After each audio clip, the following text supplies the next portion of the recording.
Hola jóvenes, soy Eleazar Sánchez, el encargado del curso de filosofía, y para esta semana número 11 tenemos un tema bastante importante, el tema de filosofía latinoamericana y peruana. ¿A qué hace referencia esta categoría? Lo que nosotros hemos visto en estas primeras 10 semanas bien podría ser denominado filosofía occidental, filosofía europea. Pero dado que nosotros estamos en Latinoamérica y en el Perú, la pregunta que en algún momento ustedes se van a hacer es: y profesor, en estos lares, en este continente, en el Perú, existe filosofía, y al pensamiento que surge en esta parte del mundo se le denomina filosofía latinoamericana y peruana, que como fue pregunta de examen de admisión, discute fundamentalmente dos problemas: el problema del origen y el problema de la originalidad. El problema del origen se traduce en la pregunta: ¿desde cuándo existió filosofía en Latinoamérica? O para dirigir la pregunta de una manera más precisa a nosotros, ¿hubo filosofía antes de la llegada de los españoles? ¿Hay algo así como una filosofía inca, moche, huari? Si ustedes ven en su manual de la PRE, señalan que antes de la llegada de los españoles hubo una etapa prefilosófica, o sea, había una explicación mitológica, podríamos decir, cosmológica, había desarrollo de técnica, pero no había propiamente pensamiento filosófico, porque recuerden, para que exista pensamiento filosófico debemos pasar del mito al logos. Antes de la llegada de los españoles estábamos en el mito. Por eso vamos a decir que no hubo filosofía antes de la llegada de los españoles, comenzó con ellos, y el primer periodo es la escolástica. Con la llegada de los españoles.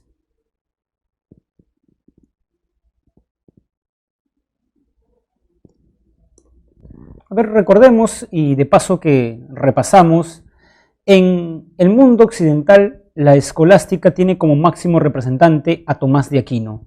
Vienen órdenes religiosas, se funda la Universidad Nacional Mayor de San Marcos, que va a ser el foco en este periodo, y puesto que se llama escolástica, va a haber una preeminencia de la fe sobre la razón, lo cual se explica en que los temas fundamentalmente son temas teológicos. Sin embargo, acá en Latinoamérica se discute fundamentalmente dos problemas: el de la humanidad del indio y el de la guerra justa. El primer problema se traduce en la pregunta: ¿los indígenas latinoamericanos son seres humanos? ¿Ustedes qué creen? Es más, antes de responder esta pregunta, podríamos intuir que es una pregunta bastante etnocéntrica y racista, podríamos decir.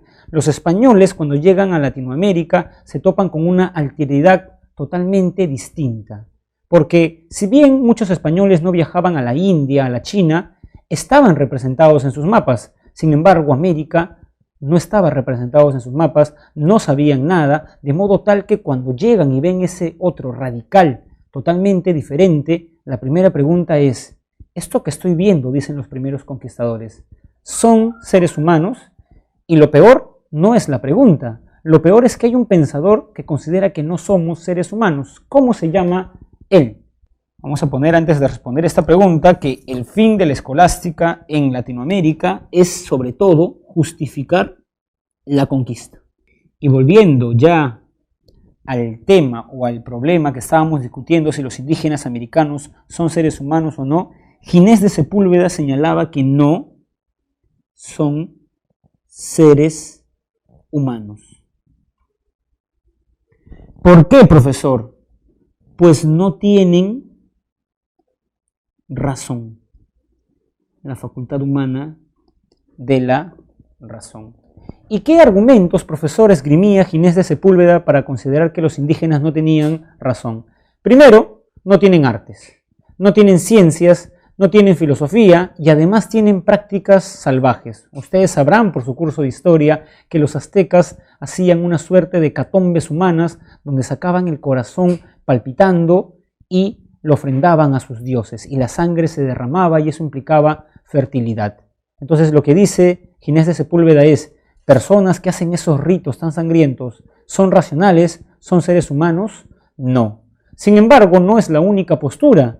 Tenemos a otro pensador que señala que los indígenas latinoamericanos sí son seres humanos. Este se llama Bartolomé de las Casas. Sí son seres humanos, pues poseen razón. ¿Y qué argumentos esgrime Bartolomé de las Casas? Primero, Bartolomé de las Casas dice que la razón es la facultad de distinguir lo verdadero de lo falso. Sucede que llegan los españoles, los indígenas creían en el politeísmo, en una religión falsa, pero algunos de ellos, entre la elección de esa religión falsa y el cristianismo, han elegido el cristianismo y se han convertido al cristianismo. Por eso, esos indígenas que se han convertido al cristianismo prueban que tienen razón, porque pueden distinguir lo verdadero de lo falso, el cristianismo del politeísmo. Entonces, para Ginés de Sepúlveda, los indígenas sí tenían razón. Claro, no la tenían de manera tan desarrollada como los españoles, pero sí tenían razón. Habría que verlos, dice Bartolomé, como hermanos menores, que van a llegar a ser como nosotros, aún no lo son, pero por eso Bartolomé de las Casas considera que hay que tratar al indígena como un ser humano y no hacer uso de la violencia, aunque con esta tesis ya estoy discutiendo el siguiente problema. ¿La guerra es justa? Este es el problema A y tenemos un problema B. ¿La guerra, la conquista, es justa? Puesto que Ginés de Sepúlveda consideraba que los indígenas no eran seres humanos, él defendía que la conquista sí era justa, porque siempre la parte racional puede dominar a la irracional. En realidad, Ginés de Sepúlveda iba a discutir con un abogado de la Universidad de Salamanca que se llamaba Francisco de Vitoria. Francisco de Vitoria decía que para que un pueblo le haga la guerra a otro pueblo, necesita este otro pueblo hacerle algo, cometerle una afrenta. Se pregunta Francisco de Vitoria, ¿qué nos han hecho los latinoamericanos? Nada. Conclusión, la guerra es injusta.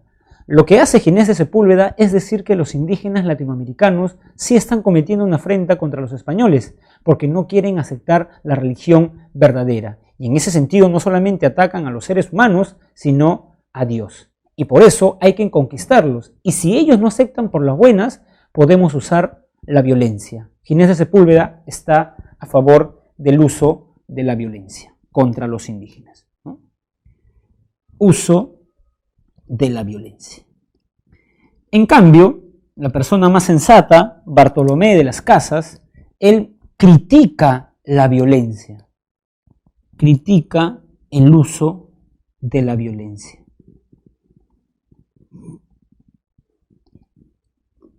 ¿Por qué Bartolomé de las Casas critica la violencia? Porque Bartolomé de las Casas dice que el objetivo fundamental de los españoles en Latinoamérica era difundir el cristianismo. Y si podemos resumir el cristianismo en un concepto, en un valor, es en el amor a los más débiles, a los desvalidos, a los pobres. En ese sentido, dice Bartolomé, no tendría mucha coherencia que venga un español a decirnos que ha venido a predicar la religión del amor, que esta no es nuestra verdadera vida, que no tenemos que acumular riquezas y se llevan nuestro oro, matan niños, violan mujeres y hacen toda la barbarie que hicieron. No habría coherencia, dice Bartolomé, entre lo que decimos y lo que hacemos. Por eso hay que tratar al indígena como nuestro hermano menor. Uno a un hermano menor no lo golpea, sino más bien le enseña poco a poco los valores. Este debate que he bosquejado no es un debate ficticio. Estos dos personajes se encontraron en la ciudad de Valladolid y por eso dice bien su manual cuando habla de ellos en la controversia de Valladolid. Se vieron las caras, podríamos decir, Bartolomé y Ginés de Sepúlveda. ¿Quién ganó el debate? Bartolomé de las Casas, y el indígena fue declarado un ser humano. Jóvenes, si la escolástica es la preeminencia de la fe sobre la razón, la Ilustración es la época de las luces. ¿Qué es la luz? La razón. La razón ahora va a tener preeminencia sobre la fe. Cuando hablamos de Ilustración debemos pensar en los enciclopedistas franceses Diderot, D'Alembert, Voltaire, Rousseau, Montesquieu, Immanuel Kant. Sin embargo, también llegan acá al Perú John Locke, René Descartes. En suelo latinoamericano, el fin de la Ilustración fue la independencia política. Entonces vamos a poner preocupación por la independencia política. Y a pesar de que no esté en su boletín, es bastante pedagógico hacer la siguiente distinción. En este periodo hay reformistas, por un lado, y por otro, separatistas. ¿Cómo los distingo, profesor? El reformista busca reformar, podríamos decir ahora, mejorar el virreinato. Lo critica, sí, pero para mejorar. En cambio, el separatista ya está harto, podríamos decir, del virreinato y por eso busca acabar con él. Acabar con el virreinato. Para que entiendan esta diferencia de una manera más cercana a nosotros, pensemos en una relación. Cuando una chica habla con su pareja y le dice las cosas que no le gustan, pero va a continuar con él porque cree en él, lo quiere, esta chica es reformista. Pero cuando uno busca terminar una relación, es porque ya expresó su punto de vista, pero la otra persona sigue, podríamos decir, igual. Esta chica, podríamos decir que busca mejorar al virreinato, es Hipólito Unanue. Critica, pero cree en el virreinato. En cambio, quien ya estaba harto del virreinato es Juan Pablo Vizcardo y Guzmán. Entonces vamos a poner estos nombres en su separado, ¿no? Acá tenemos a el médico peruano Hipólito Unanue, que, ojo, promovió el desarrollo de las ciencias en la Sociedad Amantes del País y en el Mercurio peruano. Simpatizaba con John Locke porque creía que la medicina tenía una base experimental, reformista. De los separatistas tenemos a Juan Pablo Vizcardo y Guzmán.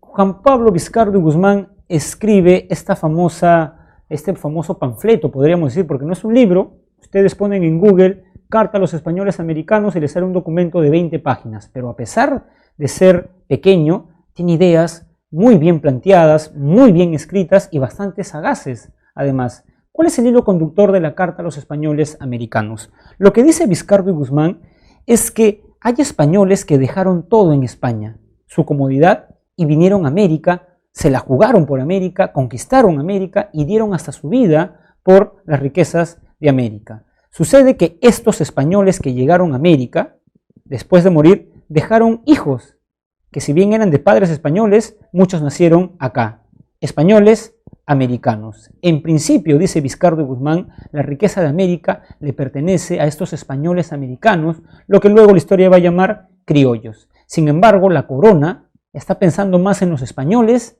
de España, esos que no vinieron, no lucharon ni nada de eso. Y por eso Vizcardo y Guzmán dice que para un peruano o un español americano, un español de España que está allá es un extranjero al cual no le debemos nada. Además, dice Vizcardo y Guzmán, no tenemos mucho que perder, salvo las cadenas de nuestra esclavitud. Incluso Vizcardo y Guzmán utiliza una analogía. Dice que España es como ese anciano que está explotando un joven que sería América, que vive a costa del trabajo del joven. Los americanos debemos darnos cuenta de eso y rebelarnos. Obviamente, esto es un discurso independentista, por eso Vizcardo y Guzmán se considera un prócer de la independencia. Luego, jóvenes, tenemos el tercer periodo del romanticismo. El romanticismo, simplificado, es la preeminencia de los sentimientos sobre la fe. En Europa hay temas especulativos que están en Goethe, en Víctor Hugo. Sin embargo, acá en suelo latinoamericano, como nosotros recién nos habíamos independizado, necesitábamos respuestas, necesitábamos un modelo de gobierno. ¿Cómo debemos organizarnos? ¿Qué soberanía política debemos tener? Por eso dicen bien los historiadores que los románticos peruanos no estaban deshojando margaritas, tomaron los fierros, dicen, las armas. Si ustedes ven la vida de nuestros máximos románticos, morían joven, porque luchaban por la independencia, porque creían en un cambio, ¿no? Entonces, esa es una peculiaridad del romanticismo latinoamericano. En este momento, como dice bien su separata, tenemos a los liberales y a los conservadores que se enfrentan en torno al destino de América. Entonces, el objeto de estudio es la preocupación por el destino de América. Y, como ya les había adelantado, está en su manual, tenemos a los conservadores y a los liberales. ¿Cómo los puedo distinguir, profesor? Se preguntaron uno de ustedes. Muy bien, les voy a dar dos criterios. Primero, la forma de gobierno. Un conservador cree en la monarquía. En cambio, un liberal cree en la república, dice en su boletín, o sea, en la democracia. República, y claro, creía, como lo vamos a ver en una pregunta, que para ello debía haber una constitución. Otra cosa que es fundamental para distinguirlos es que los conservadores defienden lo que se llama la soberanía de la inteligencia. Inteligencia. ¿Quién es el máximo conservador? Bartolomé, no lo vayan a confundir con de las Casas, Herrera. Bartolomé Herrera. Bartolomé Herrera era cardenal como Juan Luis Cipriani y tenemos muchas de sus ideas en estas famosas misas antes del 28 de julio donde defiende la soberanía de la inteligencia. Bartolomé Herrera dice lo siguiente: en toda sociedad existe una minoría culta y una mayoría ignorante. Si ustedes saben eso y le tienen que dejar el destino de América en la mano de uno de estos dos bandos, ¿a cuál elegirían? ¿A la minoría culta, a los mejores, o a la mayoría inculta? Lo que dice Bartolomé Herrera es a la minoría culta, a los más inteligentes. Es más, él dice que solemos comportarnos de esa manera. Si yo voy a entablar una denuncia, respeto la autoridad del sargento de la policía. Si esto pasa un litigio judicial, respeto la autoridad del abogado que me asesora y del juez que dicta la sentencia. En esta clase de filosofía, ustedes respetan mi autoridad. Si bien me preguntan, no están dudando de todo lo que digo, porque ustedes dicen, el profesor estudió 5 años en San Marcos y es más versado que yo en filosofía. Respetan la autoridad de su profesor de química, de física. O sea, ustedes respetan la autoridad cuando se basa en la inteligencia. Entonces, también para un gobierno tenemos que respetar la autoridad de los que más saben sobre ese tema, de los más inteligentes. Si se dan cuenta, la soberanía de la inteligencia supone una jerarquía y precisamente es eso lo que va a cuestionar Benito Lasso, porque para Benito Lasso un gran logro de la modernidad, de la Ilustración, es la igualdad. Todos somos iguales, nada de ciudadanos de primera y segunda mano. Y como todos somos iguales, a todos nos atañe el destino de América, bueno, en este caso, el destino del Perú. A eso se llama soberanía popular. En el pueblo, en sus manos, está, digamos, el destino de América. No en un grupo de iluminates, sino en todos, ¿no? Entonces vamos a poner acá soberanía popular. Y eso, ¿quién lo defiende? Benito Lasso. Pero ojo, Benito Lasso era consciente que para que tú le des el poder al pueblo, suponía que éste esté educado. Porque cuando el pueblo no está educado y tú le das el poder, ocurre lo que pasa en el Perú, podríamos decir, ¿no? La demagogia, ¿no? Yo voto desde el año 2011 en adelante. Las dos contiendas electorales que he pasado para presidente de la República, Keiko Fujimori ha pasado a segunda vuelta. Entonces, si el pueblo no está ocupado o no está educado, ocurre la demagogia. Digo esto porque no es una sabiduría popular per se, es darle el poder al pueblo, pero educarlo, que éste esté educado.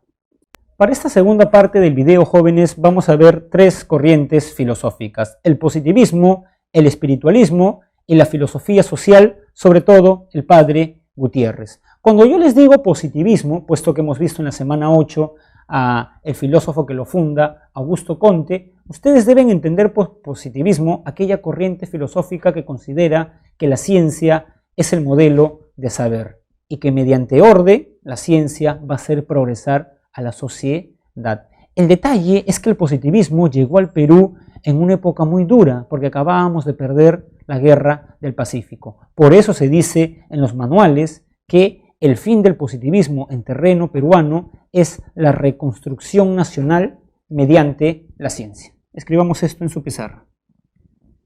Reconstrucción nacional mediante la ciencia. Y tenemos la siguiente distinción: positivismo no universitario, o sea, el representante de este bando del positivismo no fue a la universidad. Me refiero a el señor Manuel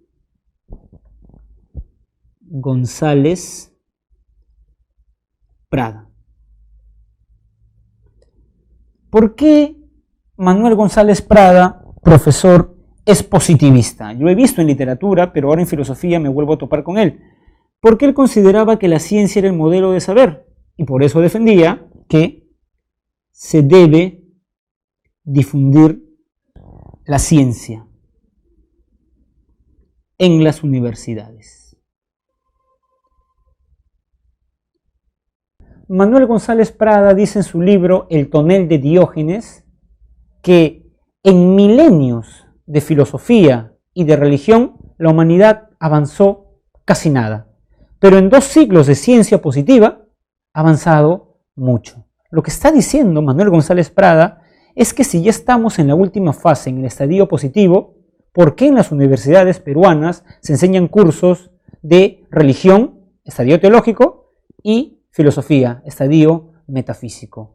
Porque para González Prada lo que hace mejorar a una sociedad, progresar, no es la filosofía ni la teología, sino es la ciencia. Y por eso hay que fomentar más facultades de ciencia, decía González Prada, no teología ni filosofía, que eso no sirve para nada, porque no ha hecho progresar a ninguna sociedad de la humanidad. De otro lado, o del otro lado, tenemos al positivista universitario. Esta persona estudió en San Marcos, era profesor de San Marcos. Estoy haciendo referencia a Manuel Vicente Villarán. Manuel Vicente Villarán defiende una educación técnica para la mayoría. Manuel Vicente Villarán se dio cuenta de que el problema del Perú es que exporta materia prima y no bienes finales, y por la teoría del valor agregado que le habrán explicado en economía, ustedes saben que a mayor grado de transformación de un bien, el precio sube. Ejemplo, ¿cuánto vende un campesino peruano el kilo de quinoa a empresarios norteamericanos? Entre 4 y 8 dólares. Este empresario se lo lleva a Norteamérica, lo desgrana, lo enlata, lo hace pasar por medidas de estándar internacional y lo dirige al mercado de la Unión Europea. ¿Cuánto cobra por ese mismo kilo de quinoa? Entre 20 y 27 dólares. ¿Qué injusto es el mundo, profesor? Sí, porque ellos tienen sector secundario, transformativo, sector industrial. ¿Y qué necesita, decía Manuel Vicente Villarán, el sector industrial? Sobre todo, técnicos. Entonces hay que fomentar la educación técnica, en algunos no, en la mayoría. Como vamos a ver, ese modelo o este modelo de Villarán choca con el modelo de Alejandro Deusto. Pero hablar de Alejandro Deusto es dirigirnos ya al siguiente periodo de la filosofía, que es el espiritualismo. El espiritualismo, jóvenes, no solamente acá en el Perú, sino en Francia, porque el representante es francés, Henri Bergson, reacciona contra el reduccionismo del positivismo. Vamos a escribir eso. Reacciona contra el reduccionismo, incluso en su boletín dice cientificista, del positivismo. ¿Qué es el reduccionismo o en qué consiste el reduccionismo del positivismo? Creer que la ciencia es el mejor modelo de saber. y sirve para explicar todo y para solucionar todos los problemas. Lo que dice Bergson es que hay realidades que no pueden ser explicadas científicamente. Por ejemplo, el espíritu. Yo no le puedo dar sentido a la vida de las personas con la ciencia, decía Bergson. Entonces, él defiende el concepto de espíritu en ontología como el fundamento de la realidad, eso quiere decir que es idealista, y también en ética, porque el espíritu tiene como manifestación la libertad, decía Bergson. Todas estas ideas aunadas influenciaron mucho en Alejandro Deusto, que, ojo, al comienzo era positivista, pero luego lee a Bergson y se convierte al espiritualismo. Por eso él tiene una famosa frase: orden y libertad. Orden le quedó del positivismo, libertad del espiritualismo. Por eso Alejandro Deusto consideraba que de todas las vidas que tenemos, la laboral, la vida familiar, la vida superior era la vida estética. ¿Por qué, profesor? Vamos a poner esto. El espíritu se manifiesta sobre todo en la vida estética. ¿No? ¿Por qué? Porque cuando yo creo, soy libre, decía Alejandro Deusto. Ustedes pueden escribir un poema como Vallejo, Trilce. No tienen por qué someterse a las leyes gramaticales. Ustedes pueden pintar un cuadro de un caballo con alas. Alguien te puede decir, pero eso no existe en la realidad. Y tú como artista le podrías decir, ¿y quién te ha dicho que yo quiero representar la realidad? Somos libres cuando creamos, hacemos música, poesía, ¿no? En el plano de la estética. Esta es la parte interesante, creo yo, de Alejandro Deusto, pero también Alejandro Deusto consideraba que los indígenas eran una raza agotada y que la solución del Perú estaba en que vengan personas de razas superiores, sean estos franceses, italianos, ingleses, y se mezclen con nuestra raza que es inferior, ¿no? Bueno, esa es una idea bastante extendida en la República Aristocrática, que es el periodo histórico al cual pertenece Alejandro Deusto. Y en educación, porque Alejandro Deusto fue profesor de la Facultad de Derecho de San Marcos, rector de San Marcos, y además fue ministro de Educación. Y él defendía una educación moral.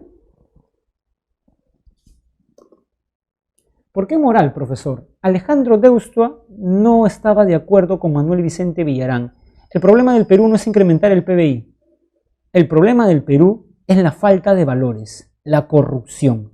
Entonces, frente a un problema moral, tú tienes que atacar o resolver esto con una solución moral, una educación en valores, pero no dirigida a todos, porque no todos vamos a gobernar, sino que debe estar dirigida a la élite gobernante. Diríamos ahora que Alejandro Deusto diría, hay que darles clases de ética, educación moral a los congresistas, a ellos, porque ellos son los que gobiernan, nosotros como ciudadanos no. Entonces está dirigido a la clase política, ¿no? Dirigente. Defendió una educación moral para una élite o para la élite gobernante. ¿No? Para la élite gobernante. Y terminamos esta segunda parte del video, jóvenes, con la filosofía social. A comienzos del siglo XX surgieron dos movimientos populares, podríamos decir, el APRA y el socialismo de Mariátegui. El APRA sabemos que tiene como máximo representante a Víctor Raúl Haya de la Torre. Estas dos corrientes se autodefinían como marxistas genuinos. Cada uno quería tomar el método, la teoría marxista, y aplicarla a la realidad latinoamericana. El detalle es que Raúl Haya de la Torre, Víctor Raúl Haya de la Torre, luego de leer a Hegel, plantea como método el famoso tiempo-espacio histórico. En cambio, Mariátegui permanece con el materialismo dialéctico. Y otra cosa que los distingue a ambos es que para Haya de la Torre quien debía hacer la revolución es la clase media, porque el proletariado y el indígena aún no están preparados. Para Mariátegui, siendo un marxista más consecuente, quienes debían llevar a cabo la revolución son los proletarios. Después de este debate, bueno, es un debate que ustedes deben conocer a grandes rasgos porque está solamente mencionado los nombres en su boletín, llegamos a la famosa teología de la liberación. La teología de la liberación es un ala digamos, es un ala de la Iglesia Católica, podríamos decir, de tendencia izquierdista, que toma elementos del marxismo para interpretar la realidad. ¿Por qué? Porque Marx, si recordamos la semana 8, tenía una crítica muy mordaz a la religión. Para Marx, la religión era el opio del pueblo. ¿Por qué el opio del pueblo? Porque el cristiano, en vez de concentrarse en cambiar esta vida, estaba más pensando en la otra vida, en el paraíso. Y recuerden que Marx quería hacer la revolución en este mundo. Lo que dice el padre Gutiérrez es que al menos esta lectura de Marx toma muchos elementos de Marx, desde luego, la pobreza, la injusticia, pero la lectura que tiene Marx de la religión, dice el padre Gutiérrez, es errada. ¿Por qué? Porque si uno lee atentamente los evangelios, va a ver, por ejemplo, que Jesús siempre hace milagros a los pobres y que la misma Iglesia Católica tiene una preferencia por los pobres. Por eso el padre Gutiérrez dice, una iglesia de pobres para los pobres. Y eso es preciso acá en Latinoamérica, donde la pobreza es un problema hasta nuestros días. Es más, Jesús quiere tanto a los pobres que se identifica con ellos. Mateo 25, capítulo 25, versículo 35. Jesús se identifica con los pobres. Esta parte es interesante porque el criterio del juicio final va a ser nuestro trato con los pobres. Ejemplo, Jesús dice, me abrigaste cuando tuve frío, me diste de comer cuando tuve hambre, me diste agua cuando estuve sediento. Si no lo hiciste con él, con el pequeño, con el pobre, no lo has hecho con Jesús. Y quienes le dan de beber a los pobres, le dan de comer, ¿no? Les regalan frazadas para este frío, digamos, abrumador. Cuando lo haces con un pobre, dice Jesús, lo haces con él. Entonces el cristianismo podríamos decir que tiene una proyección social. Por ejemplo, cerca donde vivo hay una casa de la Madre Teresa de Calcuta, donde aceptan a niños y ancianos con problemas mentales abandonados y les dan de comer, los atienden. Lo que le diría el padre Gutiérrez es que el cristianismo, a su manera, siempre ha tratado de mejorar el mundo porque se ha preocupado por los desvalidos, por los pobres y por los enfermos, ¿no? Entonces, en una palabra, podríamos decir que la teología de la liberación es la preferencia por los pobres. Bueno, que es preferencia por los pobres. Y la Iglesia tiene que poder decir algo de la pobreza. Había otro filósofo de la teología de la liberación, otro teólogo, perdón, no era el padre Gutiérrez, que además es peruano, está vivo, que decía que la Iglesia tiene que denunciar el pecado estructural, porque que exista en Latinoamérica personas que tienen tanto dinero y otras que literalmente se mueren de hambre, eso lo tiene que denunciar la Iglesia, porque ese es un pecado estructural. Entonces el cristiano no tiene por qué, como dice Marx, estar en el opio, leyendo la Biblia y todo, no, tiene que encarar esa realidad. Profesor, ¿le falta la filosofía de la liberación? Eso lo vamos a hacer en la siguiente pregunta, porque eso ya es Salazar Bondy. En esta tercera parte del video vamos a dedicarnos exclusivamente a responder el segundo problema.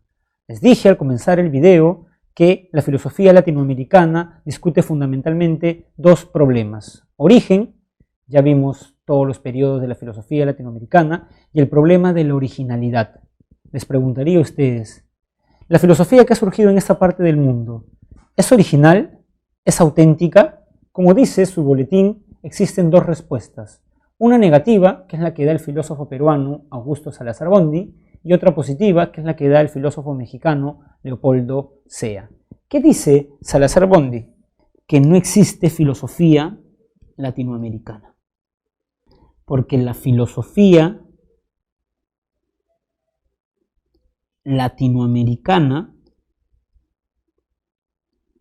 por el contrario, dice, a ver, primero, ¿no?, es imitativa. ¿Qué quiere decir que la filosofía latinoamericana sea imitativa? Que copia ismos, corrientes, vamos a poner mejor modelos europeos. Modelos europeos. Salazar Bondi nos diría lo siguiente: la escolástica, veamos las etapas que hemos visto en las dos secciones anteriores del video. ¿La escolástica surge acá? No, Alta Edad Media, siglo XII, Tomás de Aquino, Italia.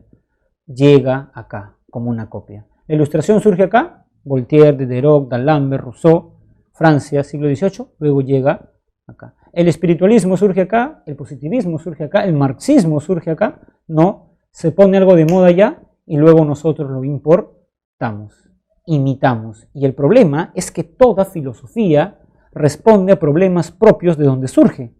Marx es muy claro en el Manifiesto Comunista. Yo bosquejo el marxismo, pienso en el marxismo, o pienso que el marxismo es útil para sociedades capitalistas desarrolladas europeas. Está pensando en cierto tipo de sociedades. Entonces yo me compro el marxismo y cuando me compro esa ideología me compro problemas que no son mis problemas. Eso hace que la filosofía sea inauténtica.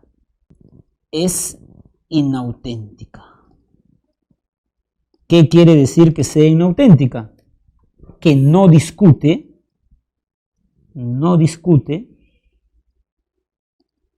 nuestros problemas. Hemos discutido el problema del indio, o sea, ha sido el problema central porque lo debe ser en nuestra cultura. No, primero Genofonte Sepúlveda nos dijo que no era ser humano, Vizcardo y Guzmán casi nos los menciona en la Carta a los Españoles Americanos, luego Bartolomé Herrera dice que hay más inteligentes y ellos se deben someter. El primero, podríamos decir, que pone sobre el tapete el tema del indio, como lo recuerda Mariátegui, es González Prada, ¿no? Luego Mariátegui, pero no ha tenido la centralidad que debió tener. Claro, porque el marxismo discute el problema de los indígenas. Sin Alemania no hay indígenas. O sea, ¿qué discutiría? Ahí está el problema. Te compras una ideología extranjera que responde o que intenta responder a problemas extranjeros, no los tuyos. Y eso hace que tu filosofía sea alienada. Es alienada. O sea, representa la pérdida de nuestro modo de ser. Pérdida de nuestro modo de ser. Ahora, si ustedes me preguntan, profesor, ¿y por qué nuestra filosofía es imitativa, inauténtica y alienada? La razón que da Salazar Bondi es su famosa teoría de la dependencia y dominación. La dependencia económica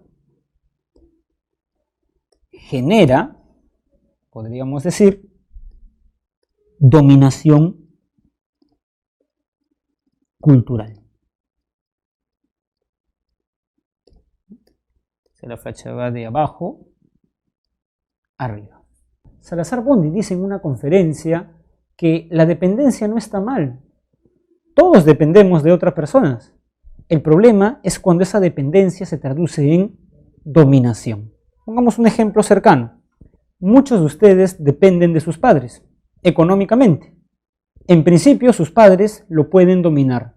¿Cuándo, por ejemplo? Cuando le dicen, muy bien hijo, estudia cualquier carrera menos las carreras de letras ni las de sociales. O sea, no literatura, no filosofía, no sociología. Ahí está, como dependes de ellos, te pueden dominar. Lo mismo ocurre entre países. Cuando un país le presta dinero al Perú, como ocurrió en el primer gobierno del señor Fujimori, el Fondo Monetario Internacional le había puesto la cruz al Perú porque Alan García no había querido pagar la deuda externa. Fujimori, para disque estabilizar el Perú, le pidió un préstamo al Fondo Monetario Internacional. El Fondo Monetario Internacional dijo, sí, muy bien, te voy a prestar, pero vas a poner en práctica estas recetas que te voy a dar. Una de esas recetas fue despedir a más del 30% de trabajadores del sector público. Entonces, claro, si alguien te presta dinero, te puede dominar en principio. Entonces, por eso, Salazar Bondi dice que hay que pensar en una filosofía de la liberación, que nos libere. Y para liberarnos, primero tenemos que superar la dependencia económica y eso va a traer una independencia cultural. Leopoldo Sea, jóvenes, no está de acuerdo con Salazar Bondi, porque él dice que nuestra filosofía es A ver, acá vamos a corregir porque yo les he puesto en Salazar-Bondi respuesta afirmativa. Él, por el contrario, dice que no existe. Su respuesta de él es negativa. Y es más bien Leopoldo Sea quien dice que sí existe FIA, ¿no? Respuesta afirmativa,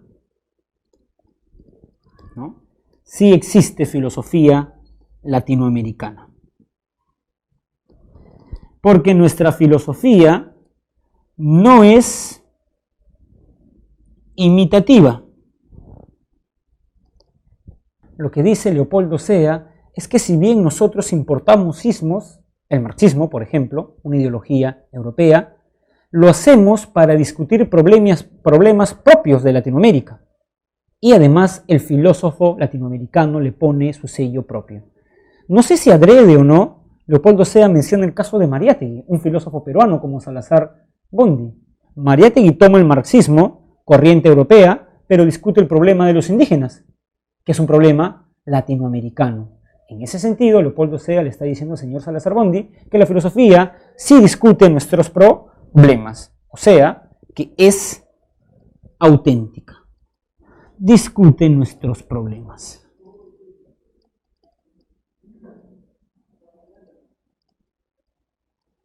Es más, Leopoldo Sea le dice a Salazar-Bondi, este mismo problema que estamos discutiendo de la originalidad, autenticidad de la filosofía latinoamericana, es un problema propio de Latinoamérica. Es decir, ese mismo debate que estamos viendo prueba que la filosofía es auténtica. Entonces, jóvenes, tienen dos posturas sobre la autenticidad, tienen los argumentos, ustedes ya decidirán cuál de estos dos les parece más coherente y plausible. Podemos pasar, por ende, a la parte de la práctica. Muy bien, jóvenes, ahora que ya hemos visto la parte teórica, podemos dirigirnos a resolver las preguntas, pero quisiera comentarles, para quienes hayan leído ya la lectura, o cuando la lean, que la clave de la lectura es la alternativa D. Las ideas políticas de la Ilustración fueron la base para la emancipación política de América. Ahora vayamos a las preguntas que están en su boletín. ¿Qué nos dice la pregunta número 1, jóvenes? Señale el valor de verdad de los siguientes enunciados relacionados con el periodo escolástico de la filosofía en el Perú y Latinoamérica. Se desarrolló una corriente filosófica inspirada en la Ilustración francesa, o sea, la escolástica se inspiró en la Ilustración francesa. No, eso es, digamos, la Ilustración, ¿no? Así que eso es falso, no tiene ni pies ni cabeza. La producción intelectual recibió el influjo preponderante de la teología. En la escolástica sí, por eso se llama escolástica. Durante mucho tiempo la universidad fue ajena a la investigación científica, sí, porque en la universidad se discutían temas teológicos. Por ende, la clave es la alternativa E. 2. Señale cuál de los siguientes enunciados es coherente con los postulados del positivismo que influenció en el Perú y Latinoamérica. La religión es la expresión del estadio teológico ficticio. Eso señala un positivista, ¿no? ¿Por qué no la ve, profesor? La ciencia impide el desarrollo, la ciencia fomenta el desarrollo. C. El conocimiento se funda en las ideas metafísicas, no, en ideas positivas que se basan en la experiencia. La política es lo único que debe conducirnos al orden y progreso, la ciencia. Las humanidades deben convertirse en pilar de la educación. Hay que enseñar cosas que sirvan a la gente, decía González Prada. Ciencias, nada de filosofía y teología. La clave, por ende, es la alternativa A. 3. Se entiende como periodo de la Ilustración a un movimiento cuyas ideas se oponían a algunos conceptos de la época anterior y cuestionan los fundamentos de la filosofía. Dice ahí sí, digamos, ¿no? La Ilustración obviamente va a cuestionar al periodo que está antes de la Ilustración. ¿Cuál es? Escolástica. Muy bien, continuemos. Por ello, la Ilustración se le considera como un movimiento racionalista que revoluciona las esferas política y cultura. La clave es la E. Pregunta número 4. Durante el periodo romántico, el accionar del liberalismo latinoamericano del siglo XIX estuvo caracterizado por su pugna ideológica y política con el conservadurismo. Uno de los puntos centrales de esta confrontación fue, por ejemplo, que los conservadores persistían en mantener un modelo de gobierno, recuerden, romanticismo, conservadores y liberales. Los conservadores, como les puse en el esquema que les presenté, defienden la monarquía en el Perú y en América Latina, mientras que los liberales creían que la Constitución era necesaria para una democracia y para una república. La clave, por ende, es la alternativa B. 5. Identifique cuál de los siguientes conceptos no. Les doy un consejo. A veces ustedes, como están apurados, están en contra del tiempo en un examen, no leen el no. Siempre, digamos, comprendan bien lo que se les está preguntando. Acá dice, ¿cuál de los siguientes conceptos no es compatible con la ilustración? La racionalidad lo es, el secularismo lo es, empirismo lo es, criticismo con Kant lo es, conservadurismo no lo es, ¿no? 6. Una de las características del positivismo que se desarrolló en los países latinoamericanos es el rechazo a la escolástica, sí. ¿Valora la metafísica? No. ¿Apoya la monarquía? La república. ¿Critica el orden y progreso? O sea, quisiera conocer un positivista que critique el orden y progreso, porque esa es su idea fundamental. Eso es contradictorio con el positivismo. ¿O se opone a la ciencia? Nada que ver. La clave es la A. 7. Dos de los aspectos más relevantes del periodo ilustrado de la filosofía latinoamericana son empirismo y libertad de pensamiento, sí. La religiosidad, no. El desarrollo científico y el progreso técnico, esto es positivismo. La independencia política, muy bien, y el conocimiento revelado, no. El impulso de arte y educación humanística, esto es espiritualismo. La clave es la A. Pregunta número 8. Para Benito Lazo, el fundamento de la soberanía residía en el pueblo, soberanía popular. Mientras que para Bartolomé Herrera tenía su origen en la inteligencia. La alternativa correcta es la clave C. Muy bien, jóvenes, entonces hemos visto de manera bastante esquemática varios siglos de reflexión, 5 o 6 siglos de reflexión en suelo latinoamericano y peruano. Y esto debe ser una lección para ustedes, que la filosofía siempre nos debe ayudar a resolver nuestros problemas prácticos y políticos. Y sobre todo, problemas prácticos y políticos de nuestro país, de nuestra comunidad. Porque el Perú tiene problemas que no tiene Alemania, que no tiene quizás Francia. Entonces los filósofos deben poder decir algo de eso. Nos vemos la siguiente semana.